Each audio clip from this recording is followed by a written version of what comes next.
Hello friends, welcome back to Anvesha channel. आज हम लोग पढ़ेंगे यशपाल द्वारा रचित झूठा सच उपन्यास। ठीक है, तो ये जो उपन्यास है झूठा सच, ये हमारे सिलेबस में है, तो हम लोग पूरी डिटेल से इसको पढ़ेंगे। ठीक है, चलिए आइए पढ़ना स्टार्ट करते हैं। सबसे पहले हम लोग जो उपन्यासकार है यशपाल, इनके बारे में जानते हैं। ठीक है, तो इनका जन्म 1903 ईस्वी में हुआ। ठीक है, और 1976 ईस्वी में इनकी मृत्यु हो गई। ठीक है, चलिए हम लोग यशपाल के बारे में जानते हैं। ठीक है, देखिए लाहौर कॉलेज में भगत सिंह, सुखदेव और राजगुरु से परिचित होने के कारण प्रारंभिक जीवन क्रांतिकारी दल से संबंध है। ठीक है, तो इनका भगत सिंह, सुखदेव और राजगुरु गुरु से परिचय होने के कारण इनका जो प्रारंभिक जीवन था, ठीक है, ये क्रांतिकारी दल दल से जुड़ा हुआ था। मार्क्सवादी जीवन दर्शन से प्रभावित। ठीक है, तो ये मार्क्सवादी जीवन दर्शन से प्रभावित थे। ठीक है, आगे देखिए, गोदान में प्रेमचंद ने आदर्शवाद से मुक्त होकर जिस यथार्थवादी दृष्टिकोण को ग्रहण किया था, उसकी परंपरा, ठीक है, उन्हीं की परंपरा को आगे बढ़ाने का श्रेय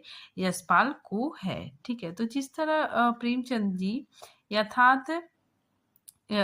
आदर्शवाद से यथार्थवाद की ओर अग्रसर हुए। ठीक है, तो उसी तरह यशपाल भी आदर्शवाद से यथार्थवाद दृष्टिकोण को अपनाते हैं। ठीक है, तो ये कथन डॉक्टर नगेंद्र का है। ठीक है, आगे देखिए, मार्क्सवादी जीवन दर्शन से प्रभावित प्रगतिशील रचनाकारों में यशपाल सर्वाधिक सशक्त है। ठीक है, देखिए, मेरी तेरी उसकी बात पर उन्हें 1976 में हिंदी साहित्य अकादमी पुरस्कार प्राप्त हुआ। ठीक है, काफी इंपॉर्टेंट है। फिर आगे देखिए, इन्हें साहित्य एवं शिक्षा के क्षेत्र में भारत सरकार द्वारा सन 1970 में पद्म भूषण से सम्मानित किया गया। ठीक है, फिर आगे देखिए, अपनी क्रांतिकारी गतिविधियों के कारण, ठीक है, 1932 ईस्वी से 1938 ईस्वी तक जेल में रहे। ठीक है, तो यशपाल अपनी क्रांतिकारी गतिविधियों के कारण 1932 ईस्वी से लेकर 1938 ईस्वी तक जेल में रहे। ठीक है, और 26 दिसंबर 1976 ईस्वी में इनका देहांत हो गया। ठीक है, इनका निधन हुआ। अब देखिए यशपाल द्वारा रचित प्रमुख रचनाएं। ठीक है, तो देखिए सबसे पहले दादा कामरेड, ठीक है, 1941 ईस्वी में प्रकाशित। इधर जो डेट दिया हुआ है, ठीक है, ये प्रकाशन वर्ष है। ठीक है, आगे देखिए, देशद्रोही, ठीक है, दिव्या, पार्टी कामरेड, ठीक है, मनुष्य के रूप, अमिता, झूठा सच। ठीक है, अभी जो हम लोग पढ़ रहे वही झूठा सच, ये 2 भागों में प्रकाशित है। ठीक है, फिर आगे देखिए, 12 घंटे, ठीक है, नेक्स्ट अप्सरा का सांप, फिर क्यों फंसा, और नेक्स्ट मेरी तेरी उसकी बात। ठीक है, तो ये सारी रचनाएं यशपाल जी की है। अब हम लोग झूठा सच के महत्वपूर्ण तथ्यों को जानेंगे। ठीक है, देखिए यशपाल का 7वां उपन्यास। ठीक है, तो झूठा सच यशपाल जी का 7वां उपन्यास है। ठीक है, फिर आगे देखिए, उपन्यास झूठा सच 2 भागों में है। ठीक है, तो उपन्यास झूठा सच 2 भागों में है। ठीक है, और प्रथम भाग, ठीक है, ये उपन्यास झूठा सच का प्रथम भाग वतन और देश, ठीक है, वतन और देश है, और इसका प्रकाशन 1958 ईस्वी में हुआ। ठीक है, फिर नेक्स्ट देखिए, द्वितीय भाग देश का भविष्य है। ठीक है, और देश का भविष्य, इसका प्रकाशन 1960 ईस्वी में हुआ। ठीक है, तो देखिए इसका प्रकाशन वर्ष याद रखिएगा, काफी इंपॉर्टेंट है, 2 भागों में प्रकाशित हुआ। ठीक है, पहला वतन और देश, ठीक है, 1998 ईस्वी। ठीक है, और दूसरा देश का भविष्य 1960 ईस्वी। उपन्यास के दोनों भागों में सन 1942 ईस्वी से लेकर 1957 तक की परिस्थितियों का चित्रण किया गया है। आगे देखिए, भाग 1 में देश विभाजन और त्रासदी का चित्रण किया गया है। ठीक है। भाग 2 में देश निर्माण व विकास में बुद्धिजीवों की भूमिका का यथार्थ चित्रण किया गया है। फिर आगे देखिए, प्रथम खंड अपेक्षाकृत अधिक परमाणिक, यथार्थ और मार्मिक है। 1942 से 1952 ईस्वी तक के भारत का चित्रण किया गया है। ठीक है। आगे देखिए, हिंदी का महाकाव्यात्मक उपन्यास कहा जाता है। ठीक है। तो ये जो उपन्यास है वो बहुत ज्यादा विस्तृत है। ठीक है, बृहद है और इसी वजह से, ठीक है, और साथ ही काफी अच्छा उपन्यास है, इसलिए हिंदी का महाकाव्यात्मक उपन्यास कहा जा सकता है। ठीक है। आगे देखिए, झूठा सच। झूठा सच में इस उपन्यास में क्या है? ठीक है, देखिए, इसमें विभाजन की त्रासदी पर हिंदी में लिखा गया पहला ऐसा उपन्यास है जो इसे विराट ऐतिहासिक राजनीतिक फलक पर प्रस्तुत करता है और विभाजन के बाद स्वाधीन भारत में शुरू होने वाली राजनीतिक प्रक्रियाओं तथा स्वाधीनता संघर्ष के मूल्यों में होने वाली कमी को यथार्थ ढंग से चित्रित किया गया है। आगे देखिए, देश विभाजन के समय हुए भयानक दंगों की पृष्ठभूमि पर लिखा गया उपन्यास है। ठीक है। आगे देखिए, पहले खंड की घटनाओं विभाजन पूर्व के लाहौर में घटित होता है। ठीक है। तो पहले खंड में लाहौर में जो घटना घटित होती है, ठीक है, उसका वर्णन है। फिर दूसरे खंड में विभाजन के बाद, ठीक है, मतलब देश का विभाजन हो जाता है। ठीक है। तो विभाजन के बाद दिल्ली में केंद्रित है। ठीक है। फिर इसके मुख्य पात्र, ठीक है, मुख्य पात्र तारा, जयदेव पुरी और कनक है। ठीक है। अब देखिए उपन्यास के प्रमुख पात्र। ठीक है। तो उपन्यास के प्रमुख पात्र जयदेवपुरी, ठीक है, जयदेवपुरी है। इस उपन्यास का प्रमुख पात्र है। ठीक है। तो जयदेवपुरी इस उपन्यास का प्रमुख पात्र है जो भोला पांडे के परिवार का बेटा है या मध्य वर्ग का प्रतिनिधित्व पात्र है जो अपनी सारी कमजोरियों के साथ उपन्यास में उपस्थित है। आगे देखिए, तारा, ठीक है, ये भी मुख्य पात्र है। ठीक है। तो देखिए, तारा जयदेव पुरी की बहन है। ठीक है, तथा उपन्यास की प्रमुख नारी पात्र है। संपूर्ण उपन्यास की कथा उसी के इर्द गिर्द घूमती है। ठीक है, मतलब तारा के इर्द गिर्द घूमती है। वह एक प्रगतिशील सोच रखने वाली नारी पात्र है। ठीक है। फिर नेक्स्ट देखिए, कनक। कनक एक संपन्न परिवार की लड़की है। वह भी तारा की तरह एक प्रगतिशील तथा नई सोच रखने वाली नारी है। ठीक है, नई सोच रखने वाली नारी पात्र है। कनक जयदेव पुरी की पत्नी है। ठीक है। बाद में दोनों का विवाह विच्छेद हो जाता है। ठीक है, मतलब दोनों अलग हो जाते हैं। अब देखिए, गौण पात्र। ठीक है, अभी जो हम लोगों ने पढ़ा, ठीक है, वो मुख्य पात्र था। ठीक है, अब हम लोग पढ़ते हैं गौण पात्र। ठीक है, देखिए, सबसे पहले असद। असद कौन है? लाहौर का कमरेड युवक, यानी कम्युनिस्ट पार्टी का युवा है। ठीक है। नेक्स्ट देखिए, शीला, राम जवाय की पुत्री। ठीक है। नेक्स्ट देखिए, डॉक्टर प्राणनाथ, अर्थशास्त्र के प्रोफेसर। सोमराज, आवारा युवक जो जिसका तारा से विवाह होता है। ठीक है। नेक्स्ट देखिए, पंडित गिरधारी लाल, नया हिंदी पब्लिक के मालिक। ठीक है। नेक्स्ट, महेंद्र नैयर, ये वकील है। ठीक है, साथ ही कनक की जीजा हैं। कर्मचंद्र कशिश, पैरोकार पत्रिका के संचालक। ठीक है, संचालक या संपादक। नेक्स्ट देखिए, दोलू मामा।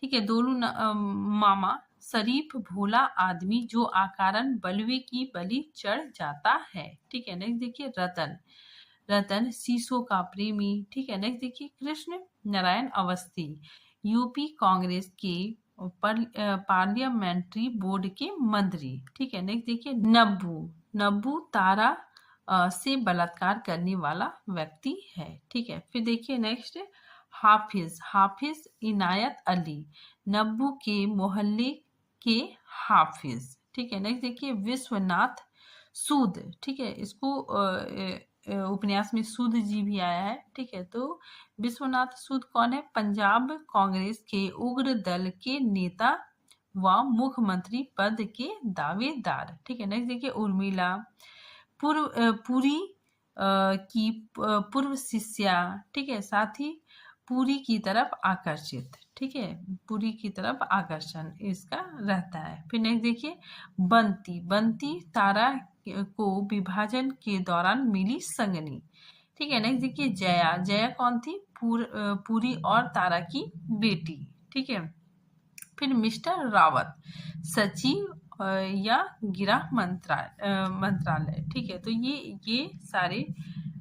ये सारे गौण पात्र हैं। देखिए झूठ सच का सारांश। ठीक है, तो अब हम लोग सारांश या समीक्षा देखते हैं। ठीक है, देखिए उपन्यास के प्रथम भाग का केंद्र पंजाब का लाहौर है।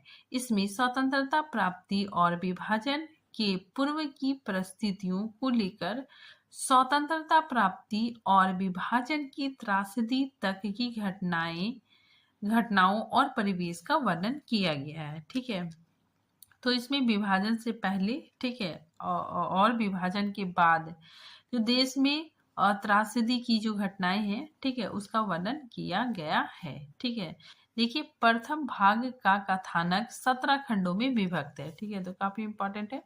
जो प्रथम भाग है, ठीक है, उसका कथानक 17 खंडों में विभक्त है। उपन्यास लाहौर की भोला भोला पांधे की गली से प्रारंभ होता है। ठीक है, जहां मास्टर राम लुभाया और बाबू राम जवाया की माता का देहांत हो जाता है। ठीक है, फिर आगे देखिए पड़ोस की महिलाएं। ठीक है, पड़ोस की महिलाएं क्या करती है? रोने लगती है। ठीक है, क्योंकि इसकी माँ की मृत्यु हो जाती है। ठीक है, तो देखिए पड़ोस की महिलाएं मीला दई, लालो, कतारो, संत कौरा, पीतम देही और जीवा मिलकर स्यापा, स्यापा क्या है? पंजाबी शब्द है। ठीक है, तो स्यापा का मतलब क्या होता है? विलाप करना। ठीक है, रोने लगती है।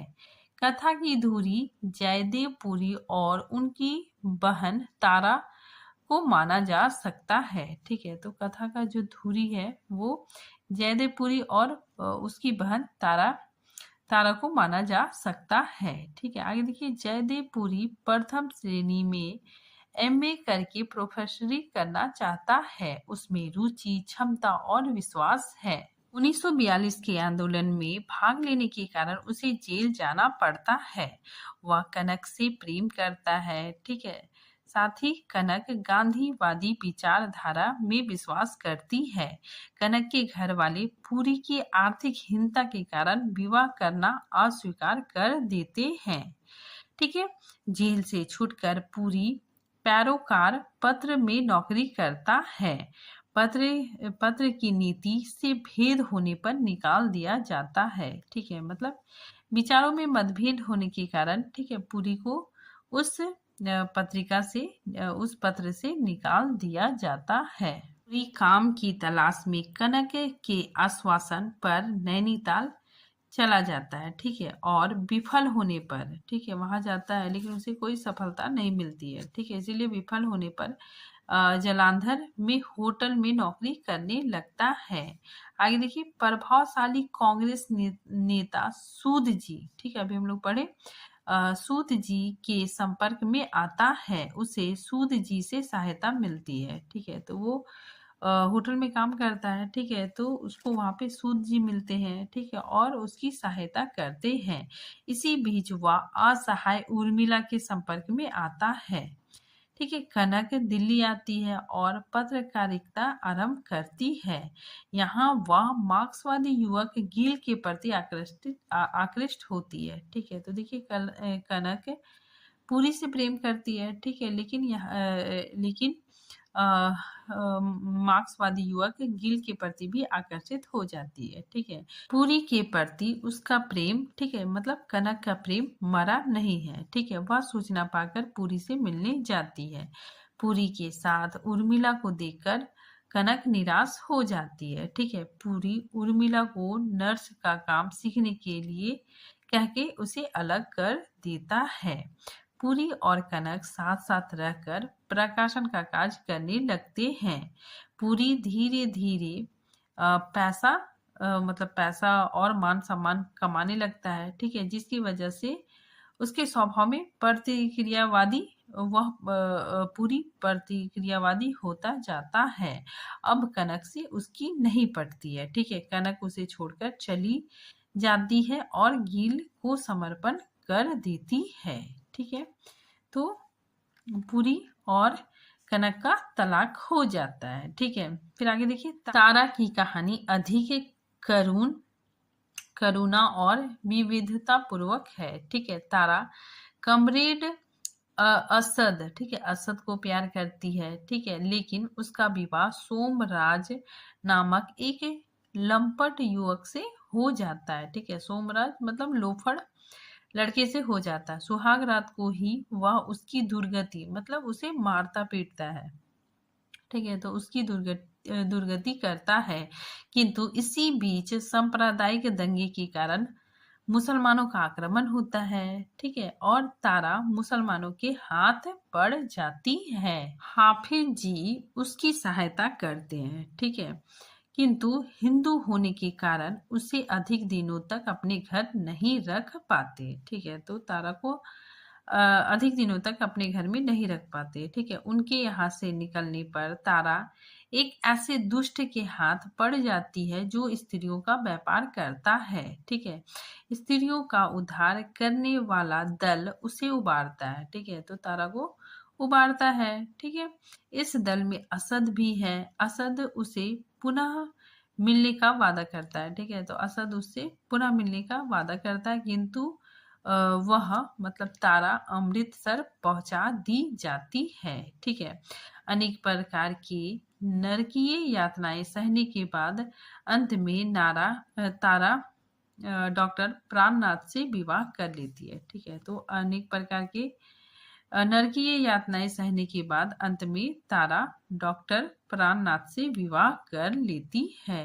उपन्यास के अंत में डॉक्टर प्राणनाथ गिल से कहते हैं, गिल, अब तो विश्वास करोगे, जनता निर्जीव नहीं है। जनता सदा मुख भी नहीं रहती। देश का भविष्य नेताओं और मंत्रियों की मुट्ठी में नहीं है, देश की जनता के हाथ में है। ठीक है, तो ये कथन काफी इंपॉर्टेंट है। ठीक है, पूछा जा सकता है।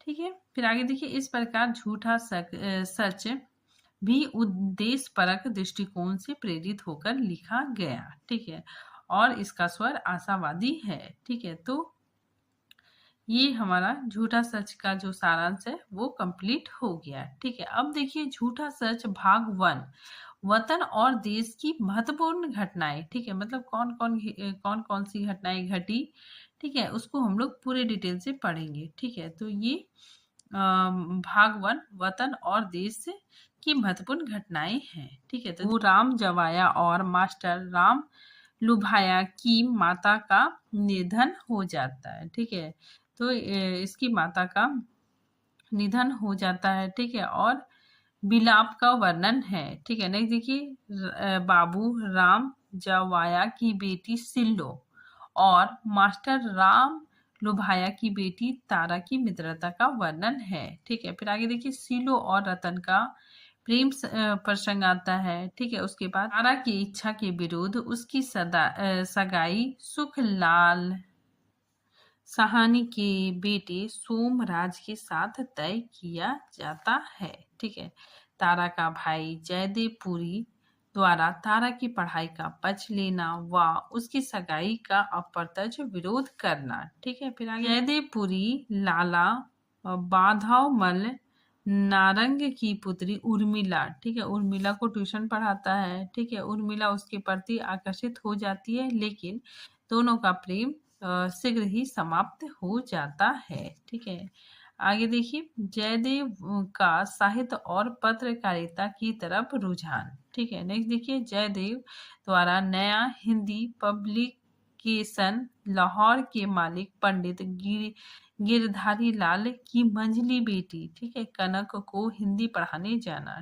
ठीक है, तो जयदेवपुरी कनक को भी हिंदी पढ़ाने जाता है। ठीक है, जयदेव और कनक के बीच प्रेम हो जाता है। आगे देखिए, जयदेव का पैरोकार पत्र की नौकरी करना। ठीक है, काफी इंपॉर्टेंट है, पूछा जा सकता है। ठीक है, फिर आगे देखिए, 1946 ईस्वी में भारत को शासन का अधिकार देने के लिए ब्रिटेन के प्रतिनिधित्व मंडल का भारत आना। ठीक है, नेक्स्ट देखिए, तारा का कम्युनिस्ट कार्यकर्ता असद के प्रति आकर्षित होना और दोनों में प्रेम होना। ठीक है, तो ये सारी घटनाएं भाग 1 में है। आगे देखिए, कांग्रेस और मुस्लिम लीग में फूट पड़ना, सांप्रदायिक की भावना का भड़क उठना। ठीक है, फिर नेक्स्ट देखिए, लाहौर में मुस्लिमों के बढ़ते प्रभाव के कारण हिंदुओं में भय व्याप्त होना। ठीक है, नेक्स्ट देखिए, मुस्लिम लीग द्वारा पाकिस्तान की मांग करना और हिंदू समुदाय द्वारा इस मांग का विरोध किया जाना। ठीक है, तो ये सारी घटनाएं हैं। आगे देखिए, कांग्रेस और मुस्लिम लीग का झगड़ा हिंदू मुस्लिम झगड़े में परिवर्तित हो जाना। ठीक है, नहीं देखिए, पुरी को पैरेकार की नौकरी से निकाला जाना। ठीक है, तो पुरी जहाँ पे काम करता था जिस पत्रिका में, ठीक है, पैरोकार, उससे निकाल दिया जाता है। ठीक है, आगे देखिए, सोमराज्य से विवाह के लिए तारा पर पारिवारिक दबाव। ठीक है, तारा का मौन विरोध तथा जयदेव द्वारा इस मामले पर शांत रहने से भाई के प्रति खींच उत्पन्न होना। ठीक है, क्योंकि उसका भाई कुछ नहीं बोलता है। ठीक है, इसीलिए तारा बहुत गुस्सा हो जाती है। ठीक है, अपने भाई से गुस्सा हो जाती है। आगे देखिए, पुरी की गली पर दंगाइयों द्वारा आक्रमण। ठीक है, नेक्स्ट देखिए, शहर में दंगों का भड़कना और बार बार कर्फ्यू लगना। ठीक है, नेक्स्ट देखिए, पुरी और कनक का चोरी छिपे मिलना। ठीक है, फिर नेक्स्ट देखिए, तारा को असद के साथ चोरी छुपे मिलते देख पुरी का क्रोधित होना। ठीक है, क्योंकि तारा जब मिलती है, ठीक है, असद से चोरी छिपे, तो उसका भाई उससे बहुत उस पर क्रोधित होता है। देश के विभाजन की शर्त स्वीकार कर लिया जाना। ठीक है, रेड लेक कमेटी द्वारा हिंदुस्तान और पाकिस्तान की सीमाओं का निर्धारण किया जाना। ठीक है, आगे देखिए, हिंदुओं द्वारा लाहौर छोड़कर जाने की तैयारी। तारा के विवाह के दिन, ठीक है, उसके ससुराल पर दंगाइयों द्वारा हमला किया जाना। ठीक है, और तारा का वहां से भाग जाना। ठीक है, तो तारा की शादी होती है तो उसका पति, ठीक है, उसको मारता पीटता है। ठीक है, और उसी दिन उसके ससुराल में दंगाइयों का हमला हो जाता है और तारा वहां से भाग जाती है। ठीक है, आगे देखिए, दंगे में नम्मू नामक मुस्लिम द्वारा तारा का बलात्कार किया जाता है। ठीक है, तो ये कैरेक्टर याद रखिएगा आप लोग, ये जो नम्मू है, ठीक है, यही तारा का बलात्कार करता है। नब्बू के यहाँ से तारा को हाफिज जी द्वारा अपने घर ले जाना। ठीक है, वहाँ तारा को इस्लाम धर्म स्वीकार करने के लिए विवश करना। ठीक है, लेकिन तारा तैयार नहीं होती है। ठीक है, मतलब इस्लाम धर्म को कबूल नहीं करती है। ठीक है, आगे देखिए, नैयर के साथ कनक का नैनीताल जाना। ठीक है, तो नैयर कौन है? कनक का जीजा है। ठीक है, वहाँ राजनीतिक अवस्थी जी और मिसेज पंत के संपर्क में आना। ठीक है, फिर आगे देखिए, कनक द्वारा पुरी को नैनीताल बुलाना और अपने भविष्य की योजना तैयार करना। फिर आगे देखिए, कनक के सुझाव पर पुरी द्वारा नौकरी हेतु अवस्थी जी से मिलने लखनऊ जाना, मगर वापस निराश लौटना। ठीक है, आगे देखिए, 15 अगस्त 1947 ईस्वी को आज़ादी प्राप्त होना, लाहौर को पाकिस्तान में सम्मिलित किया जाना। ठीक है, तो ये सारी घटनाएं उपन्यास के अंदर आया है। ठीक है, आगे देखिए, विभाजन की भयानक त्रासदी के बावजूद भी लोगों द्वारा अपनी आज़ादी के जश्न की तैयारी करना।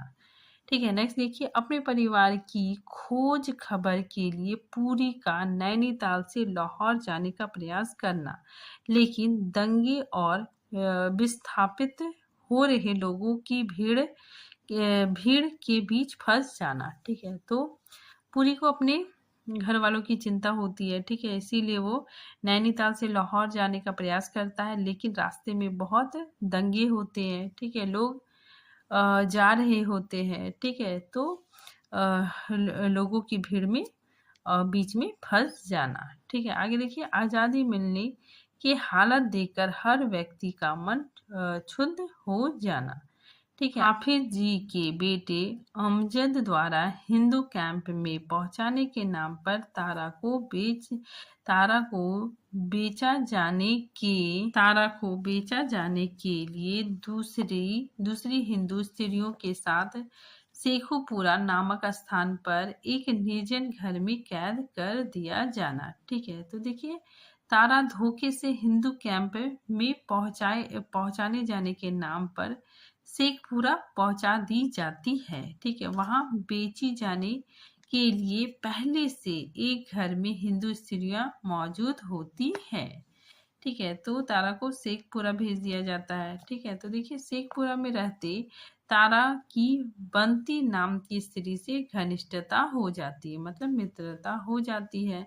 सभी औरतें अपने ऊपर हुए अत्याचारों की कहानी सुनाते हैं। ठीक है, फिर आगे देखिए, एक दिन भारत सरकार के प्रतिनिधित्व कौशल्या देवी आकर तारा और अन्य स्त्रियों को वहां से मुक्त करवा देती है।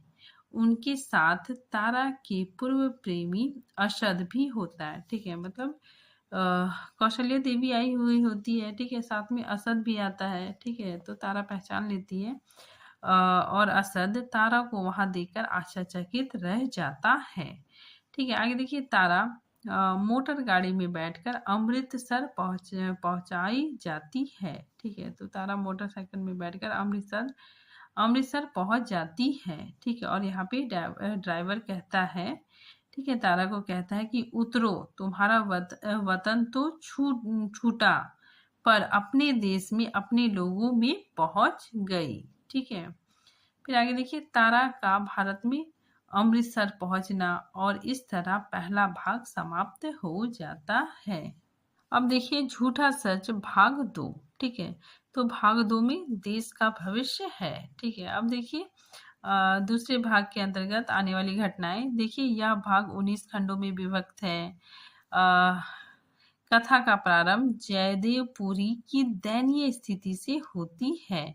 वह जालंधर में विस्थापितों को बांटे जा रहे आटे और दाल को लेने के लिए लाइन में खड़ा है। ठीक है, तो पूरी की स्थिति इतनी खराब हो गई थी। ठीक है, कि जो आटा और दाल बांटा जा रहा था, ठीक है, तो उसको लेने के लिए लाइन में खड़ा था। ठीक है, आगे देखिए, विपदा और संघर्ष के क्षणों में उसका सामना सूद जी से होता है। ठीक है, तो उसी समय सूद जी आते हैं और उसे उसकी मदद करते हैं। ठीक है, तो उसी चीज को यहाँ पे लिखा गया है कि सूद जी कौन थे। देखिए, पूरी सुल्तान कैंप जेल में सूद जी के साथ रह चुका था। ठीक है, तो पूरी सूद जी के साथ सुल्तान कैंप जेल में रह चुका था। ठीक है, वे कांग्रेस के उग्र दल के प्रतिनिधि थे। ठीक है, तो उन्होंने ही मदद की। ठीक है, वे ही पुरी को आश्रय देते हैं। ठीक है, आगे देखिए, सूद जी। ठीक है, सूद जी का ही नाम विश्वनाथ सूद है। ठीक है, तो सूद जी जालंधर में जाने माने कांग्रेसी नेता थे। ठीक है, तो ये कांग्रेसी नेता थे। सूद जी पुरी को कमाल प्रेस चलाने का काम दे देते हैं। ठीक है, जो इसाक मुहम्मद पाकिस्तान जाते समय सूद जी के पास छोड़ गया था। ठीक है, तो सूद जी पुरी को कमाल प्रेस चलाने के लिए दे देता है। आगे देखिए, पूरे उत्साह से प्रेस का काम करने लग जाता है। ठीक है, तो पूरे उत्साह के साथ काम करने लगता है। ठीक है, साथ ही एक सहायक भी रख लेता है। ठीक है, तो एक सहायक जिसका नाम रिखी राम, ठीक है, रिखी राम रहता है, उसको रख लेता है। आगे देखिए, पुरी द्वारा कनक से संपर्क स्थापित करने का प्रयत्न करना। ठीक है, तो पुरी इसके बाद कनक से कांटेक्ट करने की कोशिश करता है। ठीक है, फिर आगे देखिए पुरी का उर्मिला के परिवार से मिलना। ठीक है, तो इसके बाद पुरी उर्मिला के परिवार से मिलता है। ठीक है, साथ ही उर्मिला को भी देखता है बहुत दयनीय स्थिति में। ठीक है, और उन लोगों को अपने घर में रखता है। आर्थिक तंगी की हालत में नैयर के घर झगड़ा होना। ठीक है, तथा उसका सपरिवार दिल्ली पंडित गिरधारी लाल के घर जाना। ठीक है, तो नैयर के घर झगड़ा होता है। ठीक है, और उसका परिवार दिल्ली चला आता है। ठीक है, पंडित गिरधारी लाल के घर। ठीक है, आगे देखिए कनक द्वारा दिल्ली में पत्रकारिता के क्षेत्र में कार्य करने का प्रयास करना। ठीक है, आगे देखिए गांधी जी द्वारा हिंदू मुस्लिम एकता व शांति का प्रयास किए जाना। तारा का बंती के साथ अमृतसर कैंप में पहुंचना। ठीक है, आगे देखिए तारा का डॉक्टर श्याम से परिचित होना और मिसेस अग्रवाल के घर नौकरी करना। ठीक है, फिर आगे देखिए तारा को मिस्टर अग्रवाल और नरोत्तम का स्नेह मिलता है। ठीक है, मिसेस अग्रवाल द्वारा तारा पर शक किया जाना। ठीक है, आगे देखिए तारा का रावत साहब से परिचय एवं उसकी सहायता से पुनर्वास विभाग में नौकरी मिलना। ठीक है, फिर आगे देखिए पुरी द्वारा नाजिर पत्र निकालना। ठीक है, फिर लखनऊ में कनक और गिल का लघु प्रेम प्रसंग। ठीक है, तो ये घटना भी आता है कि लखनऊ में कनक और गिल का लघु प्रेम प्रसंग। ठीक है, फिर आगे देखिए गांधी जी की हत्या और पूरे देश में शोक व्याप्त हो जाना। ठीक है, फिर नौकरी करते तारा के दफ्तर में भ्रष्टाचार को लेकर कांग्रेस कार्यकर्ता भानुदत्त का प्रसंग। ठीक है, साथ ही तारा का बिछुन और दुखी होना। ठीक है, तो ये सारी घटनाएं हमें उपन्यास में देखने को मिलता है। ठीक है, साथ ही लेखक ने भ्रष्टाचार का भी उजागर किया है। ठीक है, फिर आगे देखिए पुरी और कनक का विवाह होना। ठीक है, तो पुरी और कनक का विवाह हो जाता है।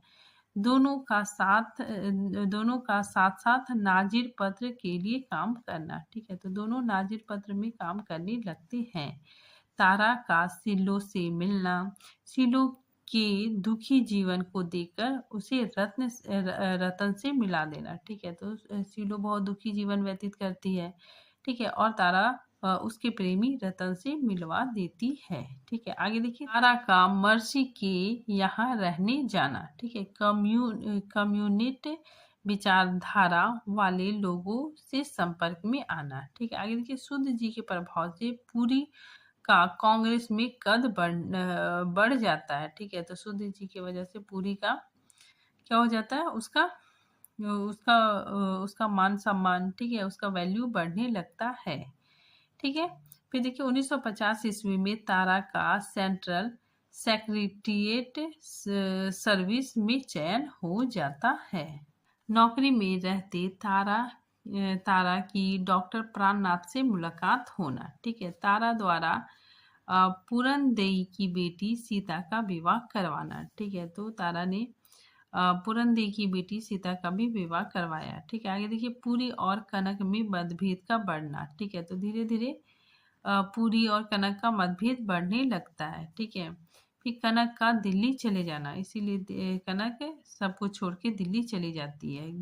और गिल का भी दिल्ली चले जाना, और साथ ही गिल चला जाता है। ठीक है, फिर आगे देखिए कम्युनिटों द्वारा कांग्रेस सरकार की नीतियों की आलोचना करना। ठीक है, आगे देखिए पूरी द्वारा कनक को समझाने का प्रयास करना, लेकिन कनक का तलाक मांगना।